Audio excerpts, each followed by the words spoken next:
Welcome back to another episode in this series of interviews. And today I have Ruby McGuire, aka the Queen of Connection, and she is a visibility diva. Ruby talks about a 5-star system that she takes her clients through.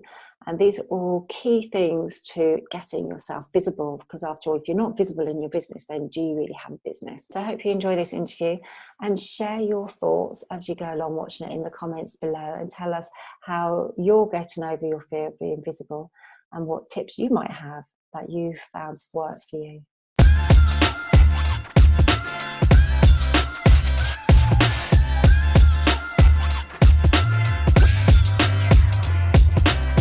My background's in HR, so I was in HR for 11 years.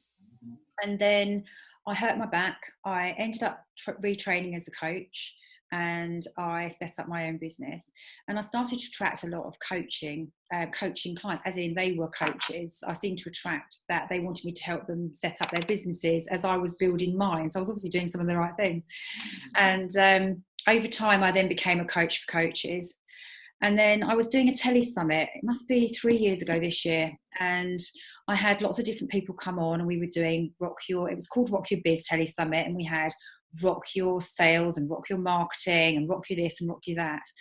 And at the end of it, I was really exhausted. For anyone who's actually doing tele summits, good luck to you. I will never do another one again. Personally running it, the work involved was phenomenal. But I got to the end of it, I thought, I've just got Rock Your Biz, and that's not really niched enough, and it doesn't excite me. I didn't feel like I could be the expert in just biz. It just wasn't quite right, where you're used to sales and marketing and that kind of thing. And I really lost my way, and for a few months I just didn't have any direction at all. So I think part of that was burnout. The other part of it was just that I really needed to narrow my niche down further. So being a coach, I decided to do a whole load of self-coaching questions, and didn't get very far. Sometimes you need to get outside help. So I ended up working with a mentor, Louise Presley-Turner, who helped me to redefine really what I enjoyed most about business. And one of the things for me is it needs to be variety. I love variety. And we worked through all sorts of different things, and we were talking about how I felt I had to step up and step into this person who was being visible and showing up online and that kind of thing. But actually I'm an introvert, so it feels quite nerve-wracking for me. And even now I'll still shy away from doing Facebook lives, think, oh, do I have to? Worked on that, and out of that became that I was doing visibility coaching and mentoring. So then I rebranded, and the more I've done it, the more I've realized that the successes that have happened in my business are when I've actually stepped up and been brave enough to be visible. So I kind of walk my talk. There are still things that terrify me that I do, and I'll approach people with different things, like, oh, I don't want to do this, but I will do it anyway, because that, you know, if you don't shout out about your business, who's going to do it for you? So I think that's kind of how I got to doing visibility. And I love it because it's so diverse. There's so many different ways that you can be visible, and it's something that constantly changes. That keeps that creative side of me going, if that makes sense. The values that I need to meet. Now you have to be seen online, but also, well, seen online for the right reasons, obviously. But I think also it's, you know, being really clear on your message. That's one of the things that I teach, is around getting that clarity around your message, because otherwise you're just in amongst all the noise. It's not just, and you all know, it's not just about doing a video for the sake of doing a video. Yeah. To be attracting your dreamy clients. Yeah, that's it. When I work with people, actually, that's the very first thing that we do as well, because you can't start getting, you've got to be so secure in that, and love it and have it really clear, as you said, before you move on to getting visible. So when you're working with, so obviously video is a massive part of being visible, but it is also one that a lot of business owners are wary about, or they see it happening, they know they need to get onto video, but they don't quite see the connection, or they don't quite understand how to use it, and why it's important, or they'll just think, well, I'm doing other things, so it doesn't really matter, I won't do that. So I mean, I see you on video a lot, so what do you teach about using video to your students, and then how do you use video yourself? So firstly, I don't teach the techie side of it. It doesn't interest me. I'm not good at it. So You're never going to get me saying to you, and you press this button to do Facebook Live and you do this. What you'll see is me saying, it works my end. I don't understand why it doesn't work. Drives me crazy. So I don't do that, but I am really great at coming up with ideas around content. So I'm working with my clients one-to-one. We talk about content, which is one of the big fears. They kind of get to that place where they say, I know I need to get visible, but I don't know what I'm supposed to be saying. It's one thing knowing and another thing actually doing. So it's helping them to just define their message and then what they're actually going to share. So coming up with lots of content creation ideas and that kind of thing.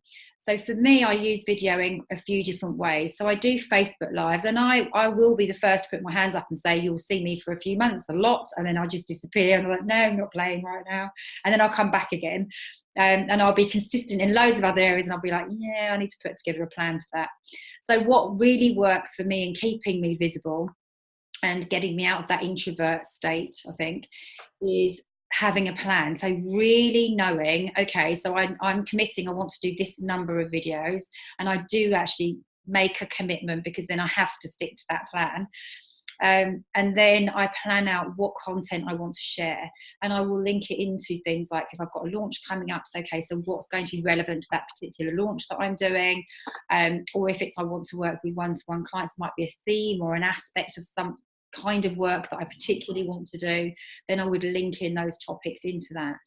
A lot of the videos that I do, so I do the Facebook Lives, I also do video training, so I run quite a few online programs, so I will use video for those, and then I'll use Zoom and that kind of thing, so we have the virtual meetings as well, so there's video in those things.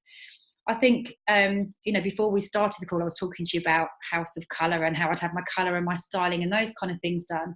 And before, I don't think I really recognised the power of actually feeling confident in how you look as well. So if you feel like you're wearing nice clothes and you feel like you're presenting yourself to the best, it actually makes a really big difference. So, I'd always be seen in blacks and all of that kind of stuff, whereas now I'm coming out in all of my own colours. I do feel that's given another angle to me being visible because I feel confident going on camera, whereas before it's like, oh, I don't know if I quite look right. And there's those other things going on that are just noise really that affect us from showing up in our businesses. So if there are things that people can do to help on that, I think that can be a great thing to do as well. The other thing that I do with clients, which is a little bit, I don't know if it's unorthodox, but what I do is I set them dares. So I will say, right, I'm challenging you to go and do this because I can't do a Facebook Live. So I know you can. You totally can. And in my own group, I challenge, we have like a Friday Facebook Live to get people more confident with video, and it's limited to 2 minutes. So they can't waffle, they have to get their message over really fast. And I tease them and say, well, if you don't get it done within 2 minutes, I'm deleting it. So there's a little bit of a challenge, but that challenge, the dare, if you like, can really help people get over some of those fears, because what they do then is they say, right, I'm going to commit to it. I'm going to tell somebody that I'm going to do it. Not always just me, but they might tell a friend. That friend then holds them accountable, and then they go and do it, and then they share how they've got on. So you can do that for yourself as well. You can say, right, okay, I'm daring myself to do it. But I think the level of declaring it somewhere actually takes away some of that fear, because it's like, oh, I've told them I'm doing it now. I can't back out. I actually have to do this. So that can be something that I work on with my clients that's actually really powerful, and it does get them past that, oh, I've just done my first Facebook Live. That's amazing. I can do this. That's it. I think when you frame it like that, then it takes away the overthinking, where you've kind of like adjusted their focus rather than thinking, oh, everyone's going to judge me, or I'm going to look silly, I'm not going to know what to say. But it's just you've deflected that into something else. So yeah, that's brilliant. I love that. And the planning that you were talking about. So is that if someone's got mindset issues, are they the strategies that you help them to get through? So for mindset, yes, definitely. So we talk about, a big part of the mindset piece as well is being really confident in your business. So I work on a 5-star model. So it's basically getting really clear on your passion. So what are you passionate about? Because that passion is going to ooze across in video. And everything that they do, it will spill into every aspect of their business. it's then about connecting with yours. You connect with your passion. It's then about connecting with your dreamers. So who are they? What do they need help with? How you help them? Then it's what they're offering. So they really get clear on what their offerings are. And the next piece is connecting with their message. So that's when if they have that really solid knowledge around what they want to share, how they help those people, who they're trying to serve, then that can lead into the final piece, which is connecting with their tribe. And that's kind of where I would say is the video piece. Yeah. The being out there, being visible, all of the other stuff they need to have before they get to that point. They obviously don't come to me at that point. They say, I need to do this. It's like, well, we need to kind of rewind quite a bit before we get to that point. And I think they've got those foundations. It then helps massively with the mindset anyway. Obviously, I work and coach and mentor through the mindset piece as well. But that is actually kind of really valuable, because then they start to see themselves, actually, I do know a lot about this subject. So I can then go out on video because I do know what I'm talking about. So it really builds that confidence in their ability to then deliver a good message. So how would you help someone to really work out what their message is? Because even if you've got a business already and then you ask someone, okay, so what's your well, I call it branding statements, but it's also, it's called vision statements or value proposition. There's got a lot of labels. Yeah, so we dig deeper than that. So it's not just that high level. We actually go into, we'll do market research with potential clients or past clients to find out, okay, so what are they saying? They'd be doing some research online. So they'd be going into groups and checking out online. So when you post about a particular thing, what's the reaction that you get? And how is, what can you learn from the conversations that people are having around that particular topic? So we dig quite a bit deeper on that. We then sort of tap into, if we're not sure on anyway, if there's a lot of them come to me and they're already aware of it, but we tap into the values, so what their values are and the kind of message that they want to deliver. Yeah, so the main thing that they really need to understand is themselves, their dreamy clients, and then the message can be perfected from that. And that's why we look at connecting with the offer as well, because as they start to go through that process, they understand how they can help. And a lot of the marketing messages that they're going to then share on video will come from understanding their dream, is knowing what they're passionate about, exploring then how they help, as in what their offerings are to people. And then that all translates then through into the message. So then what we do is we explore some of the sort of high level topics of their particular expertise, and then we can drill down into each of those, and that then generates the content that they can use to talk to their tribe. So one of the examples I use on that to make that more practical, I'm a Virgo, we need to be practical here. So one of the things that we would do is we'd say, let's say, for example, I'm working with a stress coach, and stress coach could talk about stress from loads of different aspects. So they could talk about it that sleep's affecting them, so, or the stress is affecting their sleep, or vice versa, not enough sleep is impacting and causing stress. So that could be one area that they talk about. It could be nutrition, it could be career. There's loads of different elements and offshoots that could be part of that stress coaching business that they could then talk about. So then once they've got that, they could hone them down even to even more content by saying, okay, so what aspect of sleep would I like to talk about today? What aspect of, so it could be, unplugging from technology might be one particular topic for video, or it might be, what's your bedtime routine, for example, to get them to unwind before they go to bed or whatever. So then they all translate into mini videos that could be shared out with everybody, and it's still showcasing the expertise of that person, but it's also helping people to understand how they can work with them and take that next step with them as well. Is there confidence issues there, or do you have, when you're saying to someone you've got to demonstrate that you're the expert, which you really do need to do? That name. Yeah, we always laugh over the word expert. It's like, just call it go-to guy or gal. That will work for now. Until step into that role of expert. Yes, it feels quite intimidating. I know it's something that I always almost trip on. It's like, oh, who am I to say? But regardless, it's still establishing yourself as the authority. It is. So what we do is when we work together, we do a lot around the language and how you can reframe things. That would be a simple reframe. Okay, so you're not there yet. However, you have got all of these experiences, all of these different things that have led you to where you are, and give you the experience that you need to be able to share your message. And over time, that message will evolve. And if you're not feeling like the expert, there will be things you can do to become the expert. So if, for example, I decided, oh, I'm going to call myself the expert on copywriting, well, that wouldn't work because I'm okay with copywriting, but I'm not there yet. But if I wanted to, I could start building that in as a skill and start bringing some of that through into my videos if I chose to. So there are ways in which you can slowly build your confidence in expertise. I think one of the things, which is one of the biggest things that comes up, is perfectionism. So people think, and you'll probably say, well, yes, it should be all beautiful and polished. None of my videos are beautiful and polished. All of my videos, I will say and so and etc.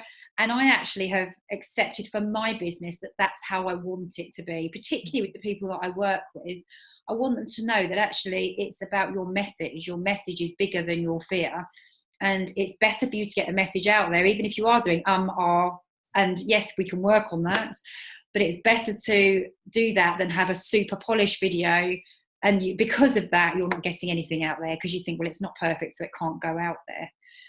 That's so true, and that's a massive one. That's a real biggie on video content, and I think that's one of the things that holds people back. Which is why actually doing lives is such a good gateway into doing video. Perfect. It's just done. It's done, isn't it? Exactly. One live that I did, I went out to, I think it was like 70,000 people, and everything that could have gone wrong. The dog sneezed. The dog didn't sneeze. The dog barked. My husband was sneezing in the like some kind of sneezing fit in the lounge, so you could hear him sneezing in the background. We had roadworks outside. I had my headphones plugged in, but they weren't in my ears. They were sitting on the table. And I was about 20 minutes into this 30-minute training. Everything that could go wrong went wrong. My battery nearly died. It was just an absolute comedy of errors. And it was okay. You just carry on because you're live. There's nothing you can do, and you just laugh about it. Oh yeah, and I even tagged in somebody, the wrong person, the name of a book. So to 70,000 people, I tagged in the wrong person. Anything could have gone wrong. I think that's the thing. You've just got to be unfazed and just think, do you know what, it's okay, and I'm making mistakes, and that's okay because I'm still sharing about my business. And if I don't do that, I haven't got this team who are miraculously going to do it for me necessarily. It's got to be me that does it, and I am the face of my business, so I need to step up and be brave. I do think that you actually build a better rapport when you make mistakes, because people are like, oh, she's human, you know, she's real, she's not perfect, because it takes some pressure off them as well as potential clients. So yes, that's exactly right. And what do you talk about niching, or what's your view on businesses niching down? Because I know in the video world and in the YouTube in particular, there's a lot of that kind of chat. You have to niche. But I know there's mixed opinions about niche in general. I used to be of the opinion that, well, when I first started, I embarrassingly said on LinkedIn, I'm not niching, I don't care what anyone says. And how did that work out for me? Not very well.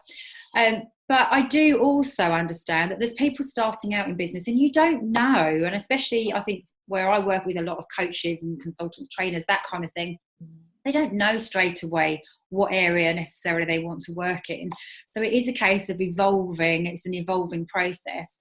But what I do say is I do still think it's helpful if you can get as much clarity as possible on the people you do want to work with as opposed to the ones that you don't. So you can get rid of all of the extra and then hone in on some key areas before you then decide what your niche is. The fact of the matter is niching is just a way of attracting the right people into your business. It doesn't mean that you're going to repel everyone else. There will still be people who say, I love what you do, but actually I'd just like a little bit of help on this. Would you be willing to do that? You will still get those people come to you. But I think the problem is with niching is people think, well, if I do that, then I'm going to lose all of these other clients. And actually it's completely the opposite. What you're doing is allowing people to find you. So we do actually, when I talk with clients, we talk about, well, if somebody was searching you for Google, what are they going to search for? Because if they just searched for, a particular type of business owner, they're not necessarily going to, I'm just trying to think of an example. So often an example that I use is like a GP. If you've got a problem with your back, you would much rather search surgeon back than you would just general surgeon. You want to be able to find the person who really has the knowledge that can help you move yourself forward. And I think when we're thinking about our clients and our customers, we need to be thinking about, okay, so what would they be searching for? Because that will then help you get a little bit more clarity, and then over time that niche can evolve.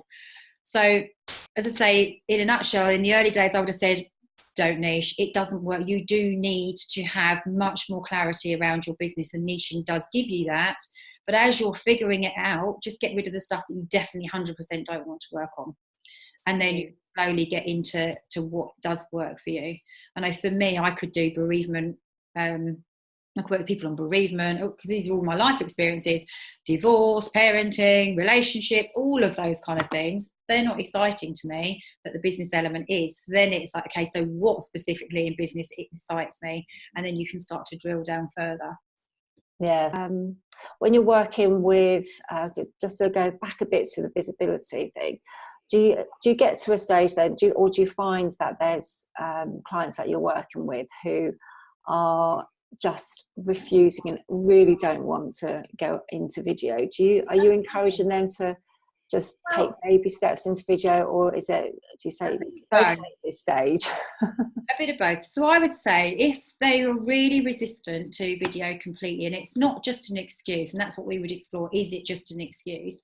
If it's not just an excuse, it may be they just don't like that kind of delivery. They don't necessarily watch it themselves, so they don't understand the value of it, and they just don't enjoy that method of delivery. And what I would be saying to them then is, well, okay, so let's park video for the moment. What other methods are right for you? Because you've got people who want to be visible in different ways. They may be brilliant at writing. They might be authors, budding authors in the making. But to go on to video is a whole different ballgame. So we would explore whether it was an excuse. We would then decide, okay, so could you write, if you were a writer, if you've got that writing skill, could you write some of these posts and then get them and turn them into a video, maybe have an auto cue or something like that might work for you, or record them on your phone or something if you prefer speaking, and then getting the script for it. And if that isn't the case, and just say, well then, okay, that may not be the right way for you. Maybe you explore it, or you try it for a month and just test and see how that works for you. And then you say, do you know what, I've tried it, I still don't like it. And I'm going to move on. Because sometimes they might try it and it's like, oh, actually, this is really good. It's not as scary as I thought it was. So we've created all these stories in the background of what it is and built it into this huge monster, when actually, if you just think you're just talking to one person, it actually doesn't matter. Well, it's been so great to talk to you. Thank you so much. I really appreciate you taking the time out of your day to come and talk to us about how you work with your clients and the importance of getting those clients ready to be visible in the world, and to overcome all of those fears, and to get out there and start making a profit with the things that they love. Yeah, and hold on to that fact that your message needs to be bigger than your fear. So thanks for watching. If you're still here, you've got all the way through this interview, thank you even more. Please give us the thumbs up, and if you've got some ideas or some thoughts, or those things that have worked really well for you in your business, then I'd love to hear what you've got to share with us in the comments below. And until next time, thanks very much for watching. Bye.